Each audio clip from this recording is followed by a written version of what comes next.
For a holiday that capitalizes on all things spooky, Halloween has surprisingly few urban legends directly associated with it. You'd expect there to be scads and scads, right? Well, not so much.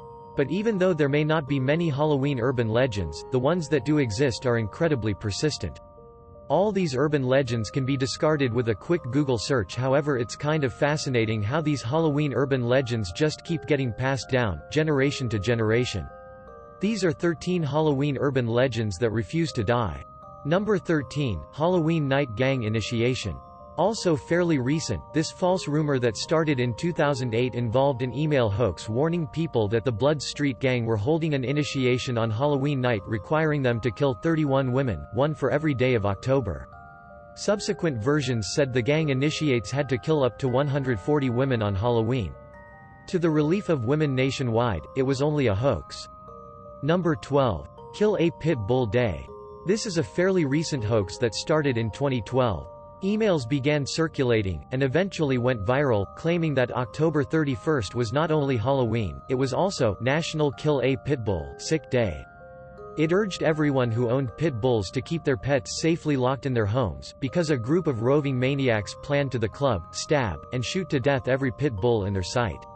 It turned out to be merely a prank that got way out of hand. It was originally targeted at a Missouri politician who had agitated for stricter pet ordinances. Number 11. Family Beheading Photo. A severely aged photo from at least 100 years ago purports to show English children Susan and John Buckley hoisting their mother's decapitated head for Halloween. These were not nice children. However, the original photo was doctored. Number 10. 1962 Idaho Halloween Massacre. According to legend, he attended a 1962 Halloween party in Idaho. At some point after this picture was taken, he locked all the doors and proceeded to start murdering all the guests. He killed 7 before escaping, never to be found. It was reported that the FBI found the mask in 1969. None of it ever happened, of course, but it's still a good story. Number 9. Mall Terrorist Attack. This viral email hoax began the month after the 9/11 terrorist attacks and involve a letter from a woman who claims her friend's boyfriend is from Afghanistan and had left the country in advance of the 9/11 attacks. He then warned his girlfriend not to go on any airplanes or visit on malls on Halloween, because terrorists were plotting to attack both.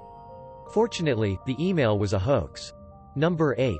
13-story haunted house. The legend apparently started in Pennsylvania but has appeared in Chicago, Detroit, and other places. It involves a haunted house where guests sign waivers before entering and have to make it all the way up to the 13th floor. If they make it to the top, they receive a cash reward. Problem is, no one ever made it to the top alive.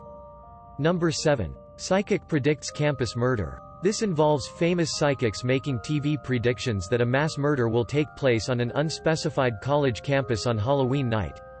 It started in the late 1960s and persisted at least until 1998. The TV show in question varied, as did the psychic who allegedly made the prediction.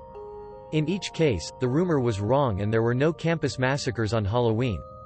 A lot of drunk students in ghost costumes, maybe, but no massacres. Number 6. LSD tattoos for kids. Starting in the 1970s, rumors began spreading that people were handing out temporary tattoos to kids, which doesn't seem so bad. Kids like temporary tattoos. They're fun. But they're not so much fun if they're laced with LSD that gets absorbed into the skin once applied, and that was the crux of this hoax. It originally started as a blue star tattoo, but subsequent versions feature Bart Simpson, Superman, and Mickey Mouse. Thankfully, there is no evidence of this ever actually happening. Number 5. Halloween falls on Friday the 13th this year. Most people should realize that this is impossible. Here is a hint: transpose the 13 and you get 31, the day on which Halloween falls every year. But some people still fall for it. They clearly need help. Number 4. Satanists killing black cats. Although it would be unwise to put anything past Satanists, this is a persistent rumor that they do live sacrifices of black cats on Halloween Eve. This has never been proved, but it has forced some animal shelters to prohibit cat adoption on or shortly before Halloween. Number 3. The spider wig.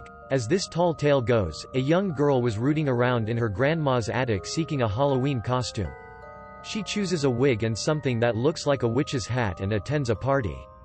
Then her scalp begins to itch. Then partiers begin screaming as they see that thousands of tiny spiders have come out of the wig and are crawling all over her face. Number 2. Bloody Mary. This ancient urban legend isn't entirely specific to Halloween, but many of its versions involve performing the incantation on Halloween night. It says that if you stare at yourself in a mirror while saying, Bloody Mary, 3 times, some demonic woman will appear from the other side and possibly try to drag you into her parallel universe. If you do this and see an angry woman staring back at you, it's probably your mom, who's just walked into your room and is wondering why you're being so silly. Before we get to number 1, if you liked this video, please show your gratitude by hitting the like button. Don't forget to hit the subscribe button and click the bell icon. We bring new videos every week. Number 1. Poisoned candy. The most persistent Halloween urban legend of all is the idea that somewhere in your hometown lurks a sadist who's poisoning the Halloween candy he's giving out to random trick-or-treaters. In history, there's only been one case of someone deliberately poisoning Halloween candy, but it wasn't 2 random children. It was Ronald O'Brien of Texas who intentionally spiked his son's pixie sticks with cyanide, hoping to collect a huge insurance payout. He also gave the candy to 3 other children hoping to cover his tracks, but apparently, none of them liked pixie sticks, so none of them indulged. O'Brien's son, though, died from the poisoning. O'Brien received the death penalty and died via lethal injection in 1974. That's it for this list. Hope you enjoyed this as much as we enjoyed making it for you. If there are any that we missed, drop them in the comment section below.